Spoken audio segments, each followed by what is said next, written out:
Those of y'all who might not know me, I feel like I have to do this every time I come up. I'm Gary McEntire. I'm the pastor to students here. If you haven't seen me before, wondering who that guy is, usually I'm leading kids worship with Janet in the back. And that's a totally different crowd, by the way. I appreciate the fact that y'all are all sitting.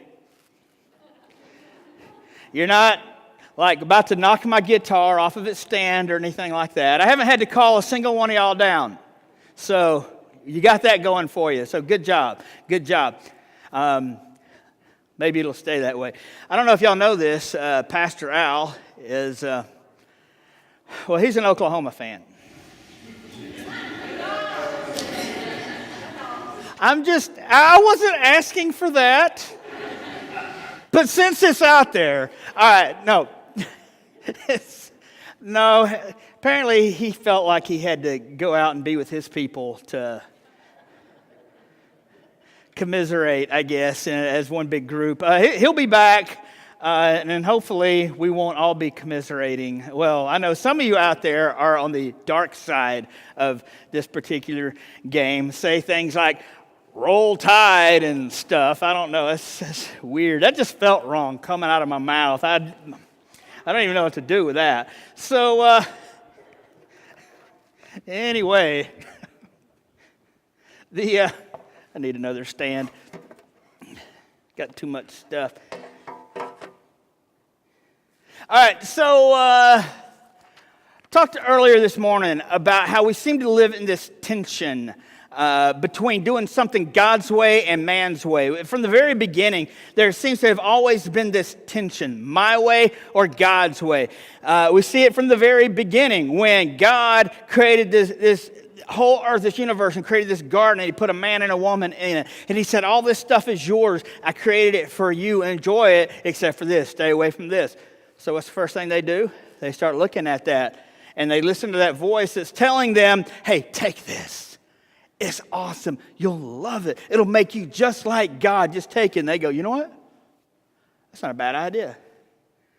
And they just found out exactly how wrong they were. And the tension began from that time forward. There was a time of tension when we see where God said to Adam and Eve's son, Cain, he said, look, Cain, all I ask of you is that you have an offering that's as good as your brother's. I don't hate you. It's your offering I don't like. Cain responded by killing his brother Abel. The tension got progressively worse until a time came where the Bible says that there was only one godly man who existed on the whole face of the planet. The rest were so wicked that God felt like he had no other choice but to just start over. I mean, I can't imagine the regret that a person has to feel, especially God, when the Bible says God regretted that he created mankind. Can't imagine that kind of sorrow. So, Noah lived about 900 years. 600 of those years were before a flood. 300 of those years were after. Noah, consider this, saw change probably unlike anybody who's ever lived in the history of this world.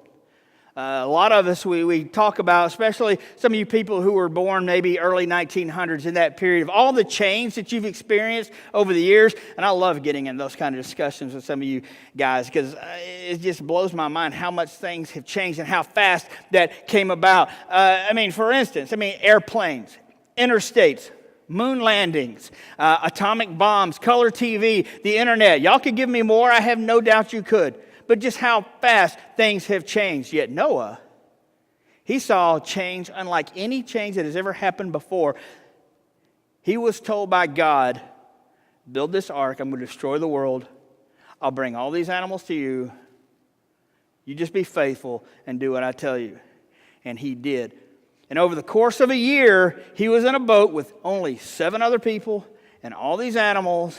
And when he got off of that, he saw change unlike anything anybody has ever seen before. And when he came off that boat, God gave him and his family one set of instructions. Spread out, subdue the earth. This is yours. It's a big place. Spread out and take it. Noah, the Bible says, was a preacher of righteousness. Noah probably felt this overwhelming responsibility to tell his kids and his grandkids and his great-grandkids and great-great-grandkids about what had happened, why it happened, what to do so something like that don't happen again. Now, granted, God has already promised, I'm not going to destroy the world with a flood again. But he didn't promise not to destroy the world. How do you make sure that don't happen again? So Noah's preaching and telling his kids and grandkids and grandkids and grandkids, don't do this. Yet the Bible talks about how the generations kept getting more and more and more evil, and it all started over again. And this tension is mounting again, this tension between God's will and man's will. And so now we have the people of the earth who they were given instructions to spread out over this whole planet, to spread out and subdue it. Yet for whatever reason, they decided, we're going to stay together. We like this thing we have going on. Now, who knows why? Maybe they thought if they built a tower enough, they could survive the next flood that came along. Because that's what they wanted to do. They were going to build a tower. They were going to build a city for themselves. And we'll look at those verses in a minute. It just looks like for whatever reason they thought that maybe if we all stick together, there's strength in numbers. God told them to spread out. They chose to stay together. So already we see a tension mounting. And at some point, this tension got to the point where God once again stepped into his creation and acted. So we're looking at Genesis 11 right now. Genesis 11, chapter 1. That's not right. Genesis chapter 11, verse 1. At one time, all the people of the world spoke the same language. They used the same words. And as the people migrated to the east, remember, this is after the family originally came off the ark and they started having kids and grandkids, and they're starting to spread out, but not like God had planned. And so they found a plain in the land of Babylonia and they settled there. And so they began saying to each other, hey, let's make bricks and let's harden them with fire. Then they said, come, let's build a great city for ourselves with a tower that reaches into the sky. This will make us famous and keep us from being scattered all over the world. Remember what God has already told them to do. Essentially, it was the opposite of this. Don't do this. Spread out. So the Lord came down and looked at the city and the tower that the people were building. And he said, look. These people are united, and they will all speak the same language.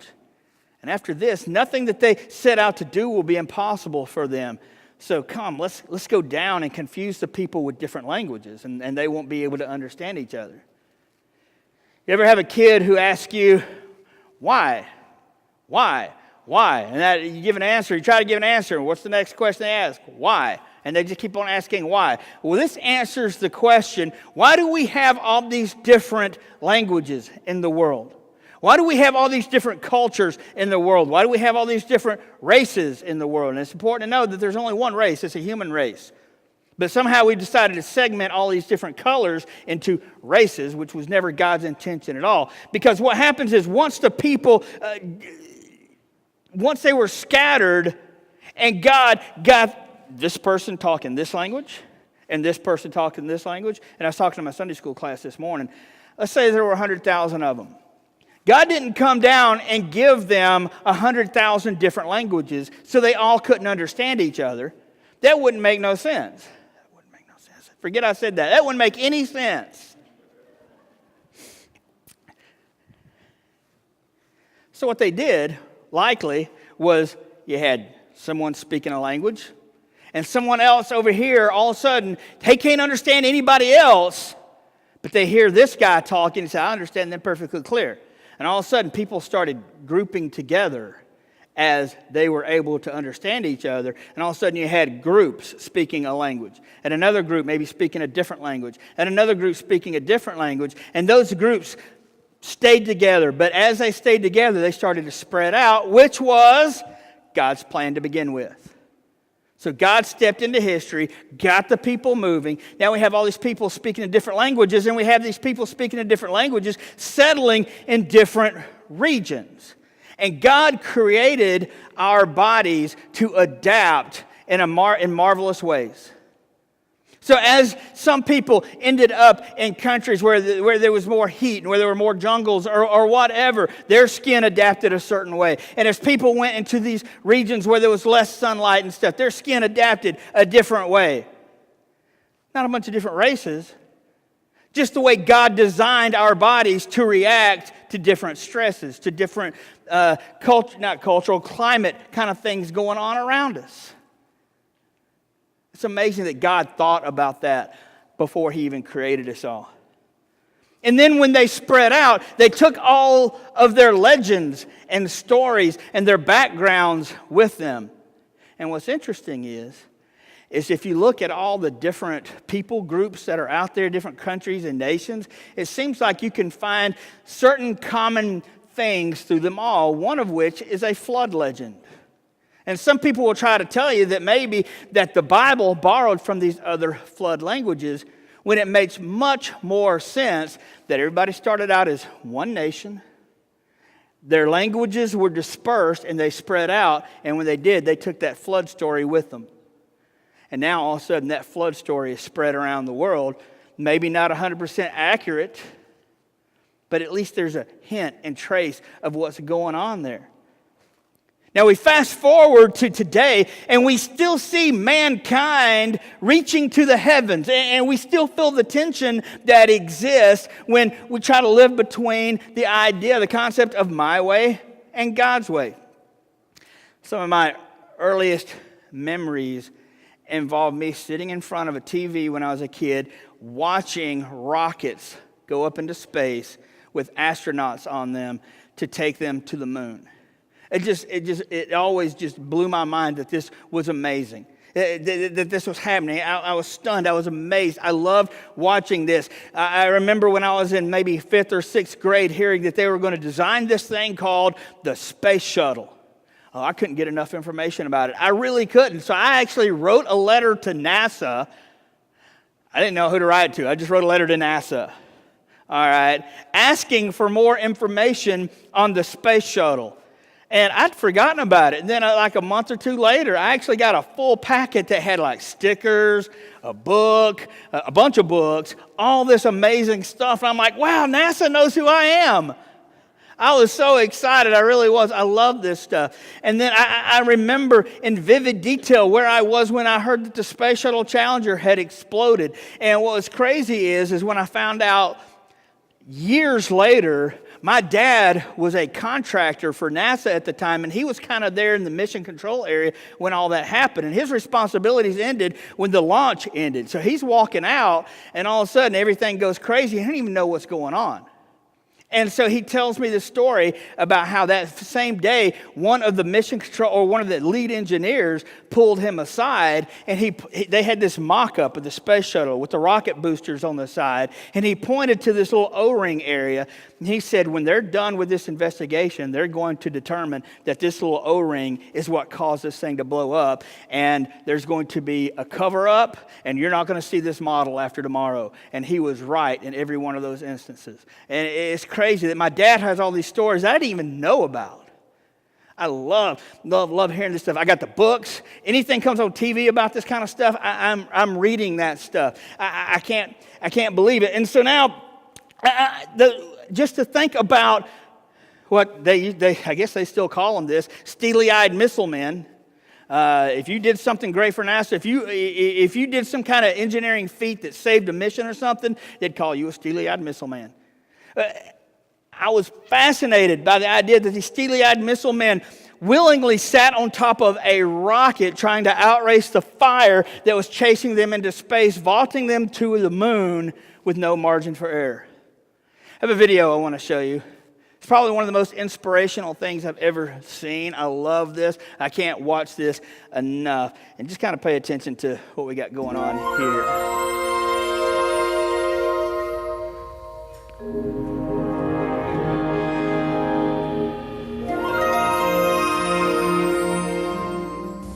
William Bradford, speaking in 1630 of the founding of the Plymouth Bay Colony, said that all great and honorable actions are accompanied with great difficulty, and both must be enterprised and overcome with answerable courage. If this capsule history of our progress teaches us anything, it is that man in his quest for knowledge and progress is determined and cannot be deterred. The exploration of space will go ahead. Whether we join in it or not, we mean to be a part of it. We mean to lead it. For the eyes of the world now look into space, to the moon, and to the planets beyond. Our leadership in science and industry, our hopes for peace and security, our obligations to ourselves as well as others, all require us to make this effort, to solve these mysteries, to solve them for the good of all men. There is no strife, no prejudice, no national conflict in outer space as yet. Its hazards are hostile to us all. Its conquest deserves the best of all mankind. We choose to go to the moon. We choose to go to the moon.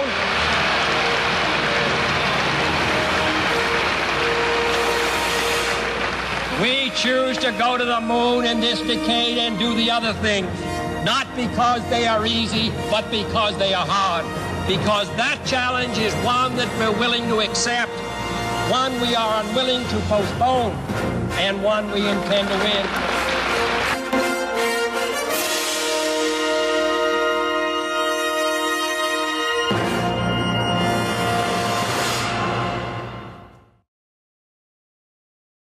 Wow, I'm like a kid watching that all over again. I'm not kidding. It's just mind-blowing. Who looks at the moon and says, hey, let's go there? Who does that?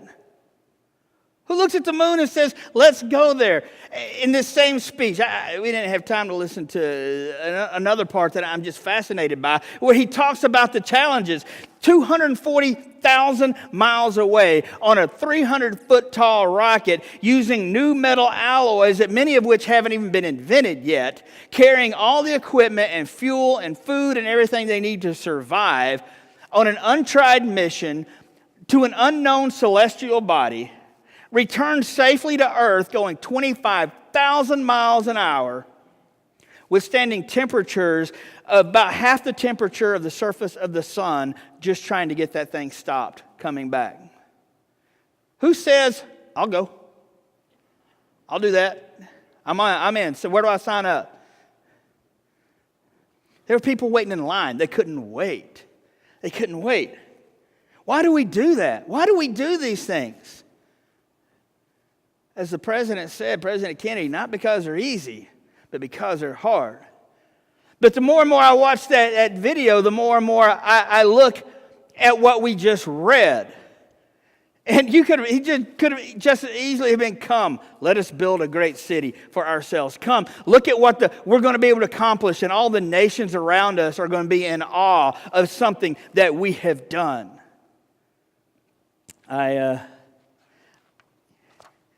Several years ago, I remember reading this story that we just read, this account of the Tower of Babel. And I remember kind of started scratching my head. Because if God all of a sudden was getting upset because they were building this tower out of bricks and trying to build it up into the heavens, which, I mean, you can only do so much with brick. It's going to go high, but they can't get it super high. And so it made me start thinking, well, what does he think about our skyscrapers and stuff that we have today? Because even our smallest skyscrapers have to be much, much taller than what this tower was going to be before God stepped in. How does he feel about that? And certainly, how does he feel when all of a sudden we're putting men on top of a rocket and we're firing that thing off into space? I mean, that seems like super arrogant to me if you're on the scale of, hey, we're trying to be like God. Let's just go all in and fire someone straight into space because the earth is ours, everything else is God's. That seems to be the mindset, and all of a sudden, there they go into space. How does God feel about that? More and more I started thinking about it, though. The more and more I started reading this story, the more and more I realized it's really two different things. What happened at the Tower of Babel happened because what they were doing was a singular act of disobedience. God told Noah and his family, spread out. The people at the Tower of Babel were saying, let's all come together. Let us build a tower. Let's all stay together and let's ascend up into the heavens. And God said, no, that's not my plan. And if you wanted to take that far enough, you could actually make the claim that our reach into space really lends itself to what God was telling people to do anyway, to expand. At some point, people will tell you, hey, we're running out of space on the earth. People will tell you, we got to look beyond our planet. And, well, that's where you go. That's the next place. So I don't know if God's so much upset by that, but what we do have here is still a tension that comes between us trying to do our thing and making a name for ourselves and us focusing on God's way and making a name for God. Not that God needs our help making a name for himself, but he allows us to partner with him in what he's doing. Mankind is always pushed to be better and stronger and faster. The early days of aviation that led up to all the stuff that you just saw. You had men like Chuck Yeager who were trying to go, they wanted to go faster than sound. They didn't think it could be done. They thought that there was a demon in the sky, that as soon as you hit that sound barrier, you were dead. But they found otherwise. And you had men trying to go faster and higher and do everything better. The Guinness Book of World Records, I don't know about you guys, but when I was a small kid, we had this Scholastic journal that came out every year or something. It had all these books that you can order, and the Guinness Book of World Records was always on it. And we'd always get this thing, and it's about that thick. And now, if there's so many records now that you have to buy multiple books, and they come in all these different volumes and stuff. And it's all evidence of someone trying to make a name for themselves to be the greatest, the fastest, the best. And I decided, hey, I'm just curious. It's been a while since I've looked some of these things up. And I know y'all are all like, well, tell us some. Okay. So, there's an American lady, holds the record for the longest fingernails. Combined, they're over 18 feet long. It's just like, no, thank you. Any of y'all live around Roswell, Georgia? You'll be proud of this one. A guy in Roswell, Georgia holds the record for the largest Batman memorabilia collection. He's in the record book for that, so good job, Brad. Cats. Even cats are trying to get on the action here. Apparently there's a cat named Maru based out of Japan. He holds the record for most YouTube views. Okay. This cat has over 500,000 subscribers and has had his video watched over 340 million times. Now, I don't think any of us believe that this cat's doing all this posting, because I have a feeling that somewhere there's a cat owner with a camera and a desperate need for attention, right? The record for the most watched YouTube channels for a millennial. Why are they breaking this down now into for a 13-year-old or whatever? Apparently there's this 6-year-old kid named Ryan. He reviews toys. Okay, don't sound like much until you get to this. By the way, if you guys have a great YouTube idea, you can make money doing this because you get subscribers and you get endorsements and stuff. It's like NASCAR. All of a sudden, you're getting all this money from all these people if people watch your videos. Well, this guy has over 7 million subscribers, and his videos have been watched over 12 billion times. That's not bad. I mean, it's like, how many subscribers you got? 7 million. This is the one that fascinates me the most, however. In 2012, about 5 years ago, a guy named Felix Baumgartner, he decided, I'm going to fly up to the edge of space with this capsule. I'm going to step off this platform wearing a spacesuit and a parachute. Anybody see this? Wow, you need to watch this. This is stunning because the guy steps off and he free falls to Earth. And he breaks 3 different records in doing that. He became the first human to break the sound barrier in free fall. He completed the highest free fall parachute jump at 127,000 feet. And he achieved the fastest free fall speed of 843 miles an hour. That's pretty fast. I don't know about you. That's pretty fast. And so you look at the records, and it's just every one of them is just trying to be better, stronger, faster. Me. Look what I can do. Look what I've done. All the greatness of me. You know, there's even an anthem for the me movement. You'll recognize it as soon as I start quoting off some words. Regrets, I've had a few. Then again, too few to mention. I did what I had to do and saw it through without exemption. I planned each charted course, each careful step along the byway. Some of y'all can even sing along with me now. Each careful step along the byway, and more, much more than this, I did it. Good job, choir. For what is a man? What has he got if not himself? Then he has not. You don't find that in the Bible anywhere. You don't sing that as your call to worship on Sunday morning. What is a man? What has he got? If not himself, then he has not. To say the things he truly feels and not the words of one who kneels. Let that sink in for a minute. I've never heard that before. I've known the song most of my life. I've never heard those lyrics before. To say the things he truly feels and not the words of one who kneels. The record shows I took the blows and did it my way. You want to see this mindset kind of in action? All you got to do is find a teenager with a cell phone, which, by the way, is kind of redundant. Try to find one without one. What are they always doing? Taking pictures of themselves.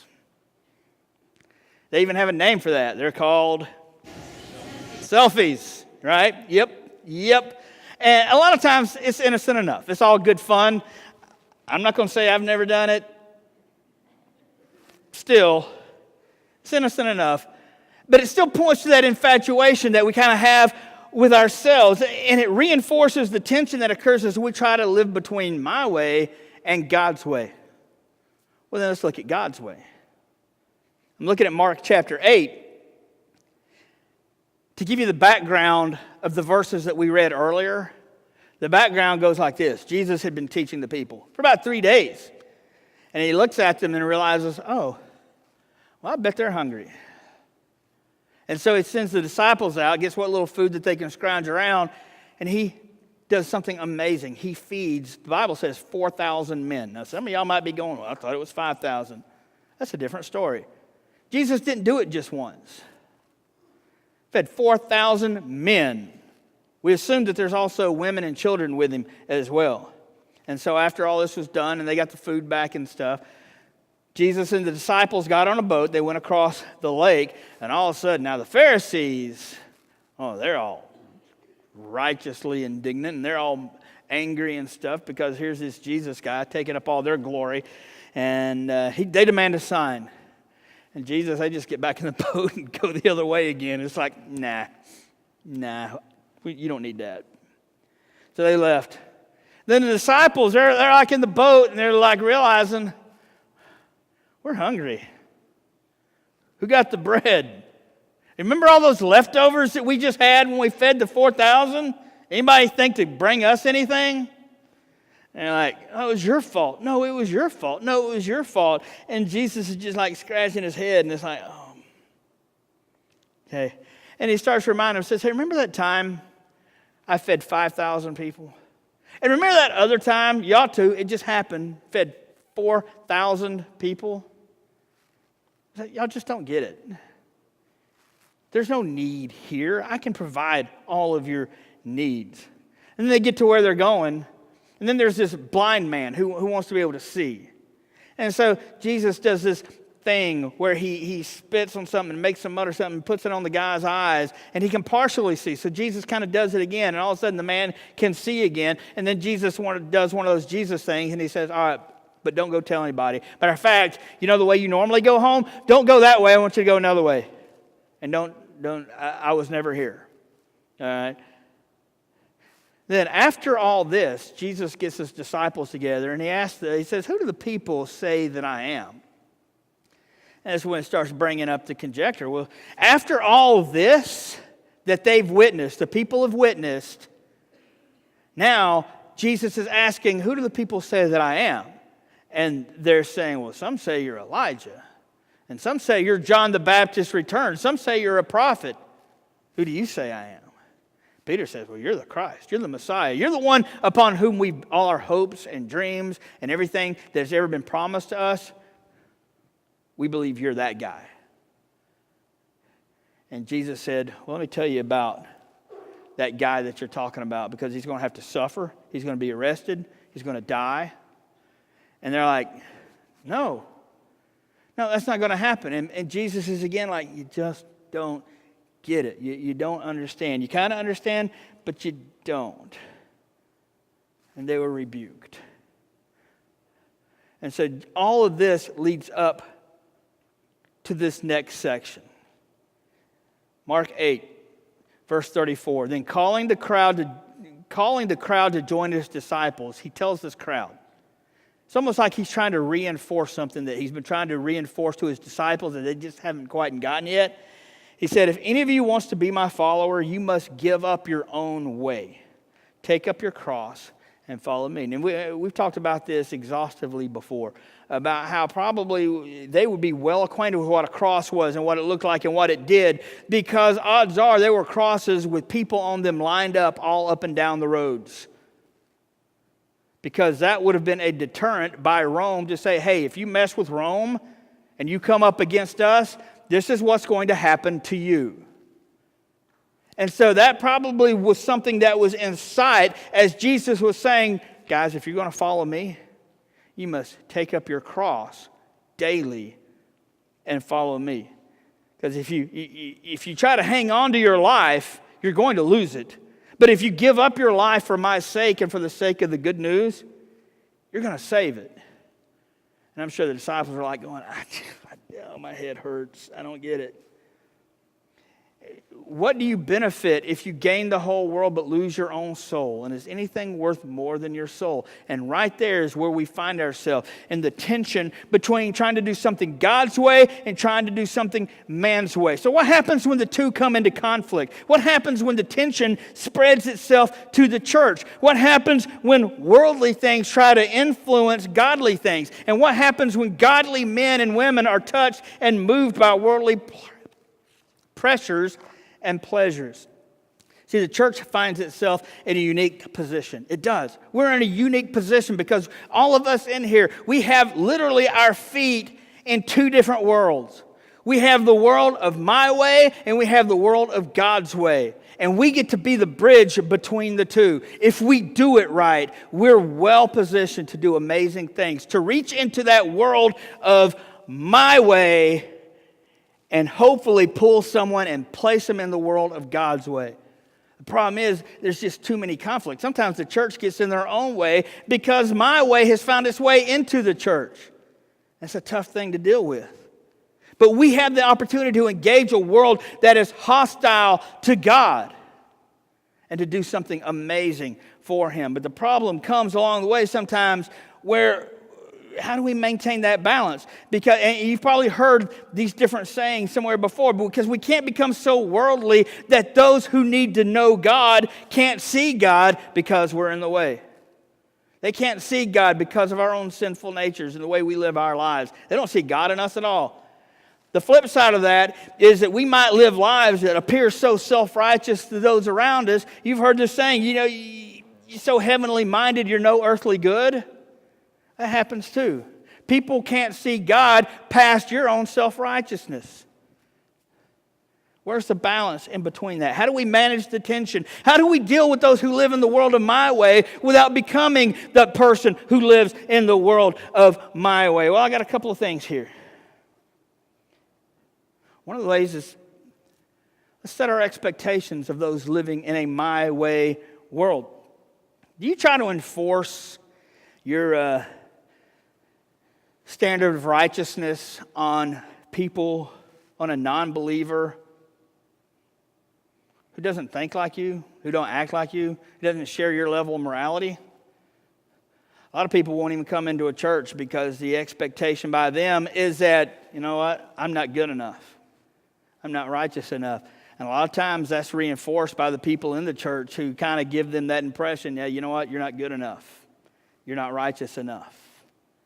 That's a tough place to be. I've heard of a lot of people who've come into this church and stayed at this church because good people accepted them for who they were. And you hear a sad story about a lot of times how they've gone to these other churches and visited, and they just felt like they were outcasts. They weren't welcome at all. It's a sad, sad thing. It makes sense to me that men and women of the world who don't believe in God aren't going to act righteously. It just makes sense. As a matter of fact, the Bible says it like this: the natural man can't receive the things of the Spirit of God. They can't understand the things of the Spirit of God. It's foolishness to them. They can't understand them because these things are made known to a person as the Spirit reveals them to that person. A person can't be expected to be held accountable to a high level of righteousness when they don't even know the righteous one who defines what that righteousness looks like. I remember when I was interim pastor at LaBelle Heights Baptist Church years ago, the chairman of the deacons came up to me and he said, there's teenagers at our wooded camp area and they're smoking. I'm thinking, and the only reason you would know that is because that's where you go to smoke. I'm not lying. I'm not making that up. I'm not even embellishing, which I'm not saying anything wrong about that. I just felt kind of like, in my mind, are you more upset because these teenagers are smoking or that they're where you smoke? All right. And my question, I was like, what do you want me to do about it? I knew exactly what he was talking about. I knew who these kids were. I was glad that they were there. These kids were going to be smoking somewhere. I'm not endorsing the fact that they were smoking, but I wasn't also going to hold them to a higher stage of righteousness than could be expected of them. And so I'd go out there and talk with them every once in a while. I try to develop a relationship with them. Matter of fact, the first time I ever went to a youth detention center was to see one of those kids. That was scary. I met a kid named Chainsaw. That was enlightening. It really, really was. And you can't hold people to a level of righteousness that they haven't earned yet, that they haven't accepted Jesus, so they don't even know what righteousness looks like. So I try to react differently to situations depending on whether or not the people involved are man followers or God followers. Can you bring yourself to see lost people as God sees them, as precious children that He loves so much? Because if you can look at someone through God's eyes and see them as He sees them, all of a sudden, you're not dealing with a worthless junkie. You're interacting with someone who is precious to God. And if you can look at someone through God's eyes and see them as He sees them, you're not dealing with a person who's betrayed you and hurt you. You're engaging with a person who is scrambling to find their way in a my way world and failing because they're just so desperate. And if you can look at someone through God's eyes and see them as He sees them, these people on Facebook and Twitter and that are on the news who tick you off so much become much less the enemy and instead become someone that we can see are simply besieged by our common enemy. By the way, this also works with just people in general. I know that for a fact. This works with people whose only crime is that they're irritating. It's true. It's true. Years ago, there was a person in this church, and the only reason I'll bring this up now is because they've been gone long enough that odds are if you know them, you're just guessing. Years ago, there was a person in this church who annoyed me because they would bring their newborn baby into church. I remember sound booth used to be over there where John is sitting, and I would be back there working the sound, and all of a sudden this baby would start crying. And I'm like, oh my gosh, don't they know that this kid is keeping somebody from getting saved? Some of y'all thought that too.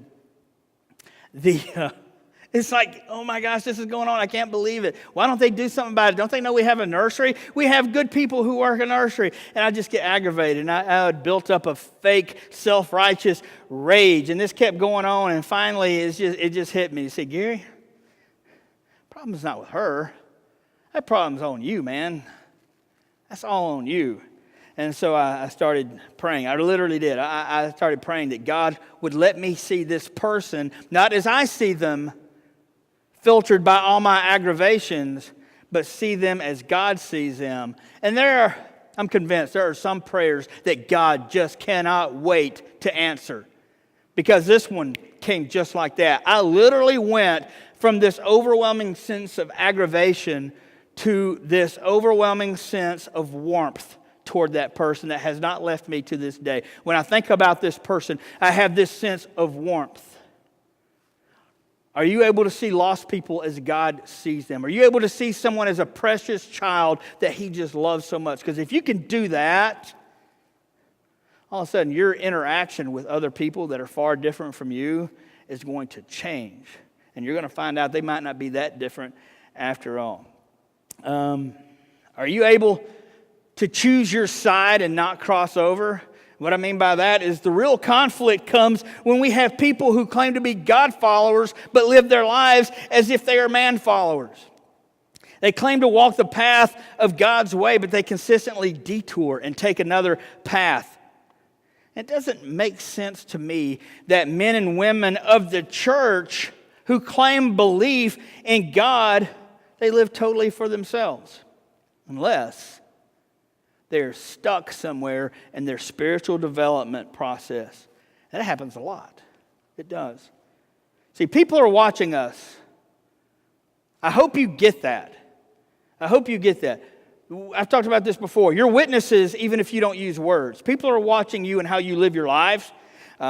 Those on the outside, they're peeking in to see what's going on inside the church. Some of them may be just hoping that the people inside the church walls are really who they say they are, and that they can give them love and acceptance that they might not be able to have received somewhere else.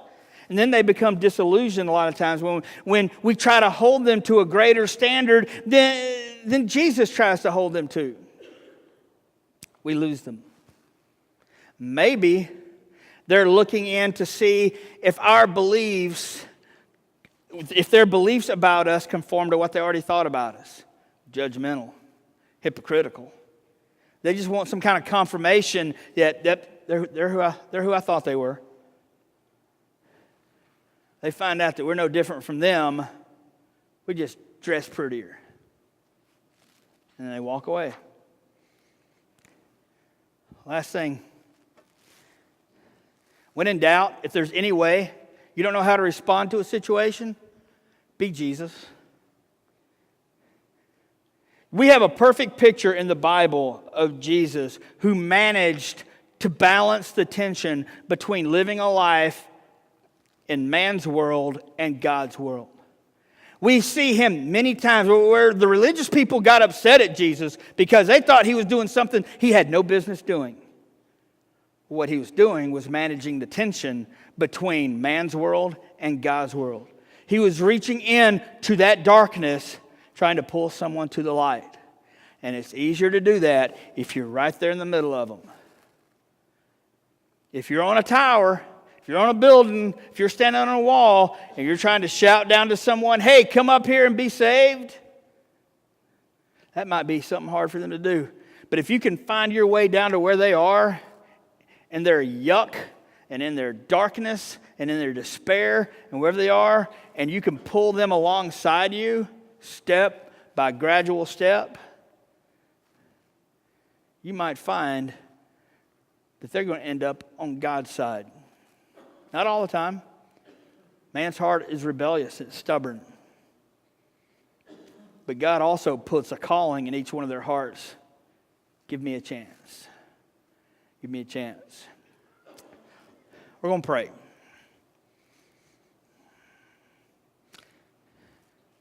God, I pray that you teach us how to, be you.